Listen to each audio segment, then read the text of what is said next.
प्रश्न तुमचे, उत्तर आमचे. अचूक, निर्भीड आणि सडेतोड. लोकशाहीचा खरा मंत्र म्हणजेच न्यूज लोक.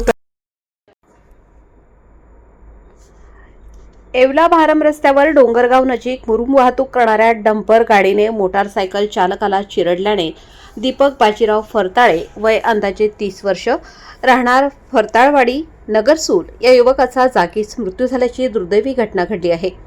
काल रात्रीच्या सुमारास सदर युवक आपल्या मोटारसायकलवरून येवल्याच्या दिशेने येत असताना पाठीमागून येणाऱ्या मुरुमाचा भरलेल्या डंपरने मोटारसायकलला पाठीमागून जोरदार धडक दिल्याने सदर युवक जागीच मरण पावला, तर डंपर चालक फरार झाल्याचे कळते. सदर घटनेची माहिती तालुका पोलिसांना मिळताच तालुका पोलीस ठाण्याचे पोलीस उपनिरीक्षक दिघे, पोलीस कॉन्स्टेबल सागर बनकर, पोलीस कॉन्स्टेबल परमेश्वर मुंडे तात्काळ घटनास्थळी दाखल झाले. मृत्युमुखी पडलेल्या दीपकची मोटारसायकल अपघातस्थळापासून जवळपास 2 किलोमीटर फरफटत आणली, अशी प्राथमिक माहिती आहे.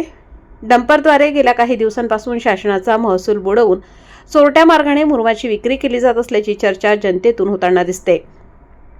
सदर महाशयांनी महसूल बुडवून शासनाला लाखो रुपयाला चुना लावल्याचे देखील बोलले जाते. तर या भागातील महसूल अधिकारी करतात काय? त्यांनी डोळ्यावर नेमका कोणता चष्मा लावलाय? या चोरट्या वाहतुकीवर कुणाचा वचक राहिला नसून कुणाचे हे वरदहस्त आहे, असा सवाल विचारला जातोय. एवढे करून अजून किती निष्पाप वाटसरूंचे हे जीव घेणार, असे आता नागरिक बोलू लागले आहेत. प्रशासनाने वाळू मुरुम माफियांची लगाम कसावी, अशी मागणी होत असून आता प्रशासन मुरुम माफियांवर काय कारवाई करते हे बघणं महत्त्वाचं ठरणार आहे. न्यूज लोकतंत्र 18 साठी अयूब शाह, येवला.